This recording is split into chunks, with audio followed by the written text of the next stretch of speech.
Welcome to the deep dive. Today, we're diving into the disappearance and death of Ebie Stepp. Ooh, yeah. This one's gonna be tough. It is. It is.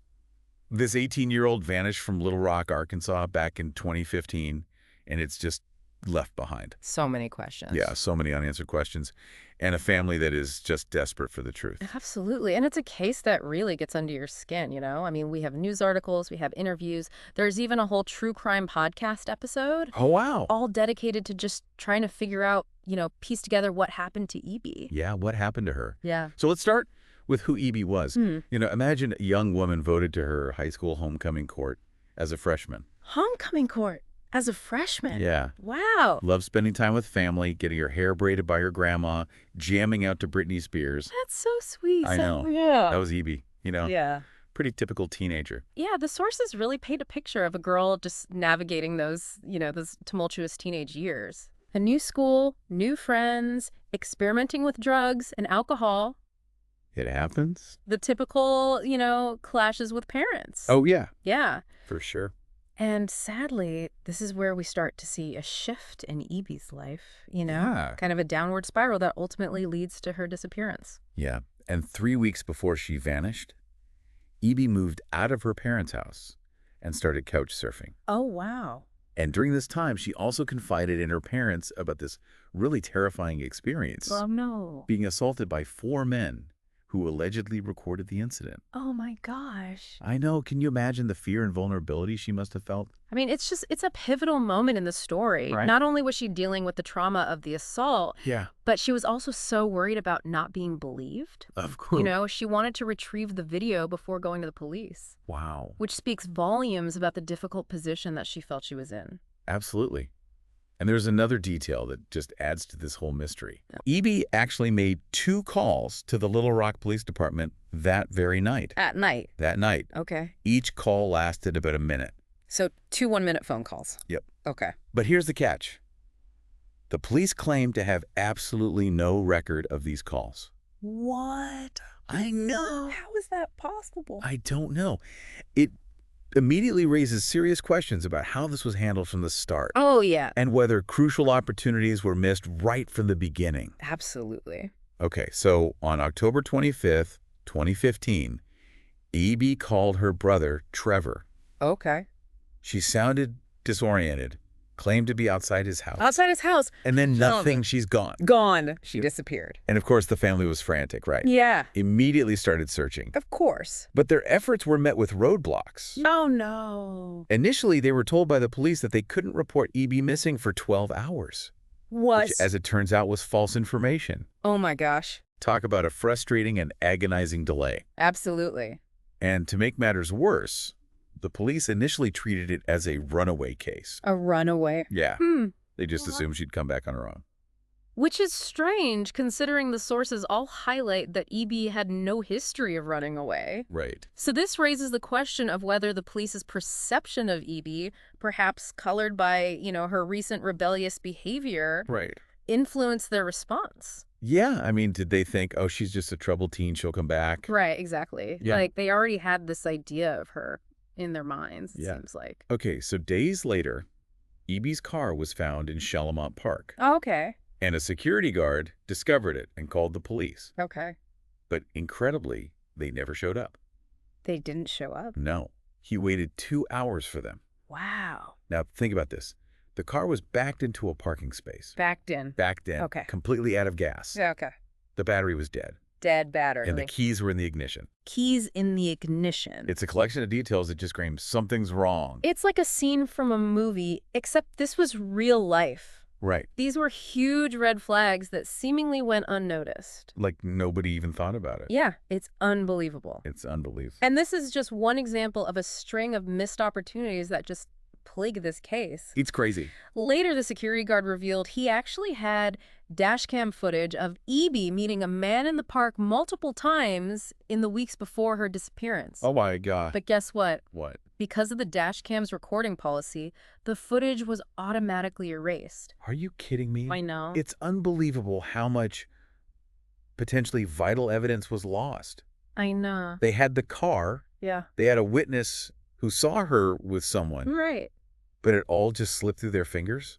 And get this, they never even bothered to check the security cameras from the Walmart across the street from where her car was found. It's almost unfathomable. It's crazy. Had any of these leads been pursued properly, the investigation could have taken a completely different direction. I mean, who knows, right? We could be looking at a totally different case. Exactly. For 3 long years, Ebie's family was left in limbo, Oh, gosh. desperately searching for answers, clinging to hope. Just waiting. And as if that weren't enough, they were subjected to some truly disturbing harassment. It's heartbreaking. Fake Facebook messages claiming Ebie was okay, men offering her mother money. Oh, my God. Unfounded rumors about her being on Backpage, which was an online marketplace often used for sex work. Awful. They were bombarded with this cruel exploitation while grappling with unimaginable grief. Yeah, and even the police didn't offer much solace. Really? Ebie's mother, Lori, described being harassed by them, threatening text messages, being yelled at during questioning. Oh my gosh. She even filed a complaint against several officers because of their treatment of her. That's unbelievable. It just adds another layer of tragedy to this already horrific situation. Here's a mother desperately trying to find her missing daughter, and she's met with hostility and disrespect from the very people who were supposed to be helping her. I can't even imagine. It defies logic. It makes no sense. Finally, in May of 2018, a break in the case came, though not the one anyone was hoping for. Oh? Almost 3 years to the day after Ebie vanished, skeletal remains were discovered. Oh, wow. And where were they found? Where? In a storm drain pipe in Chalamont Park, the very same park where her car had been discovered years earlier. Are you serious? It's a detail that's both shocking and incredibly frustrating. I know. This drain pipe wasn't in some hidden remote location. Right. It was right there in the park, mere feet from where Ebie's car had been found. Wow. You have to wonder how it could have been missed for so long. It's almost as if they weren't truly looking, or perhaps looking in all the wrong places. Yeah, and here's another unbelievable twist. Just days after Ebie's disappearance, a family friend had reported a strong smell of decomposition coming from that very drain. What? She even called 911. Wow. And the dispatcher relayed the information to the Little Rock Police Department. Okay. Yet nothing was done. They dismissed the report, suggesting it was probably sewage or a dead animal. Oh, come on. A year later, when the park was searched again, the same friend voiced her concerns about the smell. But once again, it was ignored.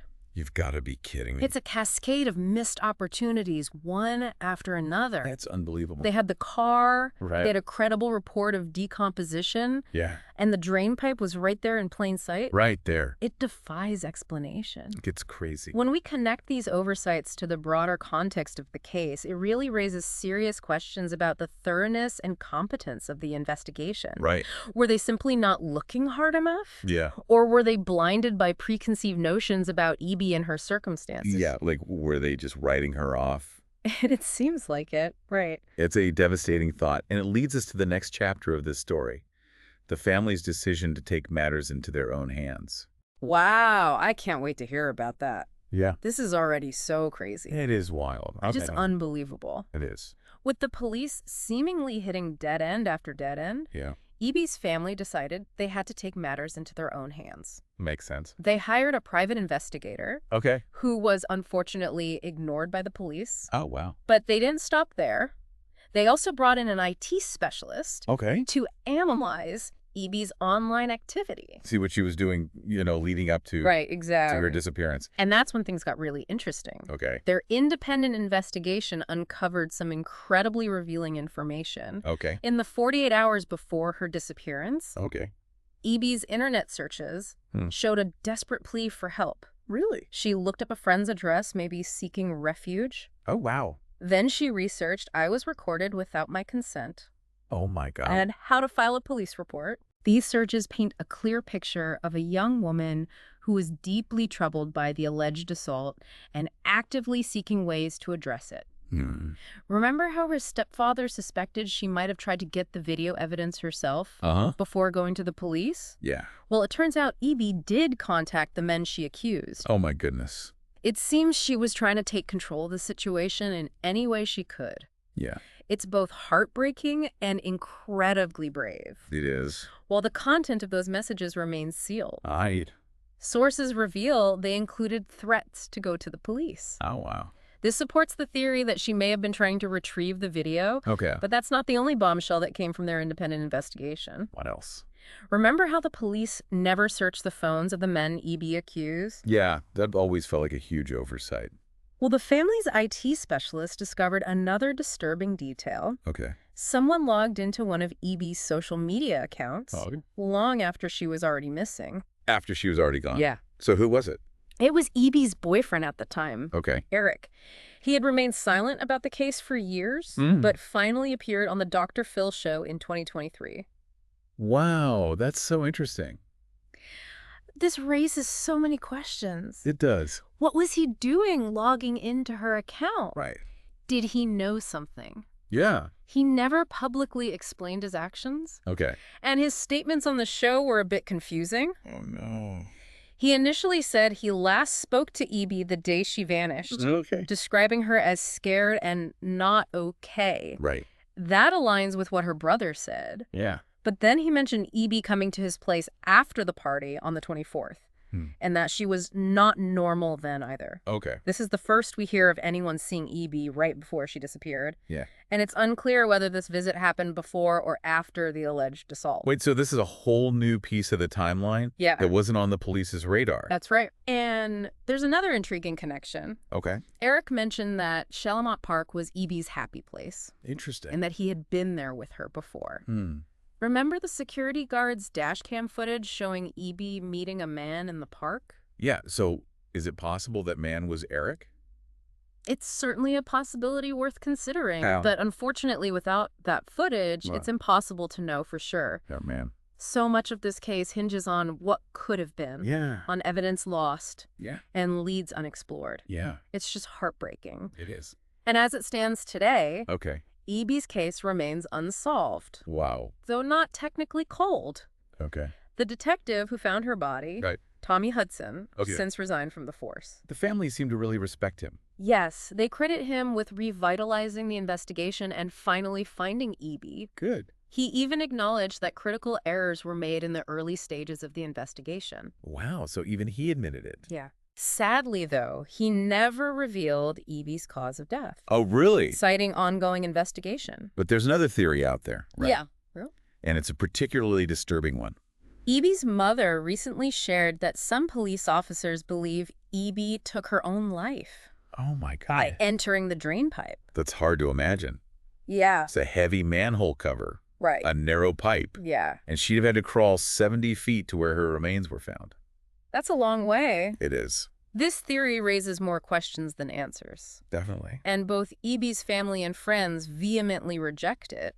Of course they do. It seems incredibly implausible that Yeah. she could have or would have done that, Yeah. especially considering everything she was going through. Right. This theory feels more like an attempt to provide a convenient explanation, Right. rather than facing the possibility of a more complex and unsettling truth. Right. Like they're just trying to wrap it up and be done with it. Yeah, it seems like.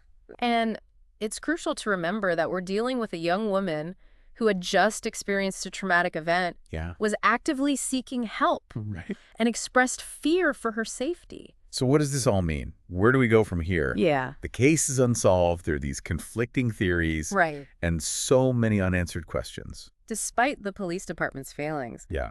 the case isn't closed, Okay. and Ebie's family remains dedicated to finding the truth. Good for them. They continue to raise awareness, seek new information, and urge anyone who knows something to come forward. Absolutely. It's a testament to their love for Ebie and their unwavering determination to get justice for her. It really is.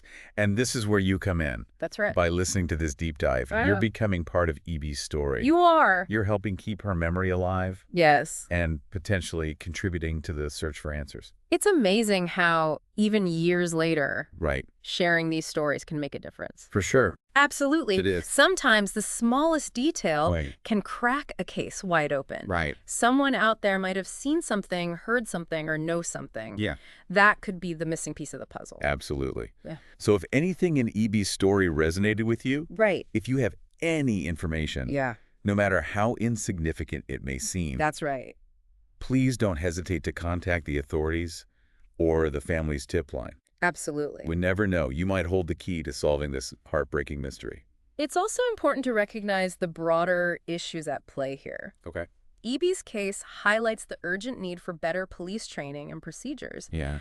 especially when it comes to your handling cases involving young women and assault allegations and missing persons. You're right. This isn't just about finding Ebie's killers. No. It's about preventing similar tragedies from happening in the future. Absolutely. We need to demand accountability from law enforcement Yes. and advocate for changes that protect the vulnerable. And ensure that every case, every missing person, receives the attention and respect they deserve. What's particularly striking in this case is the apparent lack of urgency and follow-through in the initial investigation. Yeah, it seems like there was none. It raises questions about whether certain biases, conscious or unconscious, influence their actions. Yeah. Did they not take Ebie's claims seriously because of her recent rebellious phase? Right. Did they dismiss her as a runaway because of her age and lifestyle? Exactly. These are uncomfortable but necessary questions we must ask. We do. Yeah. It makes you wonder how many other cases are out there. Yeah, sure. That might have been mishandled or dismissed.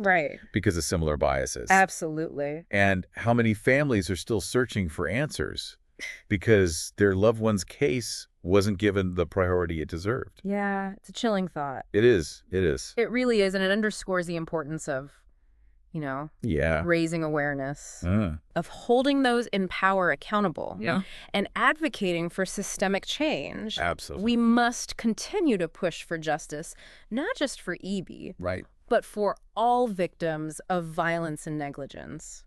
Before we wrap up, I wanted to take a moment to just reflect on the human cost of this tragedy.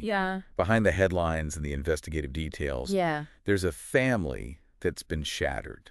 Absolutely. Ebie was a daughter, a sister, a granddaughter, a friend. A friend. Her life was cut short, and the ripple effects of her loss will be felt for years to come. For sure. And it's important that we remember her not just as a case file, but as a vibrant young woman with dreams, aspirations, and people who loved her dearly. Well said. And let's not forget the countless others who have experienced similar injustices, whose stories have gone unheard, whose cases remain unsolved. Ebie's story is a powerful reminder that we can't afford to be complacent. We must continue to fight for justice. To demand accountability, and to work towards a world where tragedies like this are no longer possible. It's cases like this that really stick with you. Long after the episode is over. They do. The missed opportunities. The unanswered questions. The sheer injustice of it all. It makes you want to do something to make a difference, to ensure that no other family has to endure what Ebie's family went through. Right, and that's the power of a deep dive like this. Absolutely. It's not just about absorbing information. It's about igniting a spark, inspiring action, and creating a ripple effect of awareness and change. What stands out to you the most in Ebie's story? What stayed with you? For me, it's the heartbreaking contrast between Ebie's spirit and the way her case was handled. Here was this young woman full of life, facing a horrific situation, trying to do the right thing. And the system failed her at every turn. It did.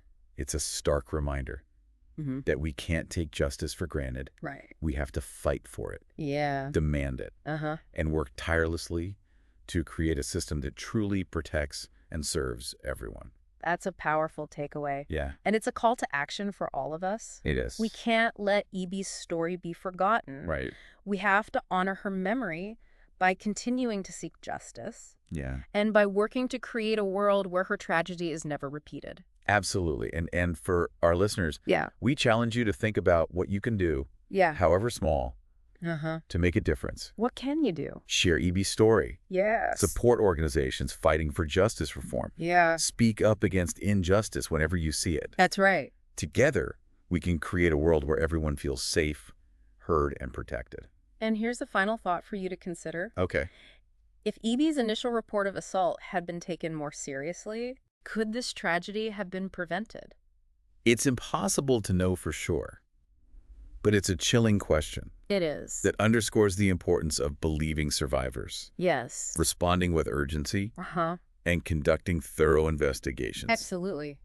Ebie deserved better. She did. Her family deserves answers. Yes, they do. And we as a society need to learn from this tragedy and demand better from our systems of justice. Well said. Ebie's story is a powerful reminder that justice delayed is often justice denied. Yeah. Let's keep her memory alive. Keep asking those tough questions. Yes. And keep fighting for a world where every voice is heard, every case is thoroughly investigated, Right. and every life is valued. Thank you for joining us on this deep dive. Yes, thank you for listening. If you found this case compelling, Yeah, please share it with others. I build the word. You never know. Right. You might hold the missing piece of the puzzle.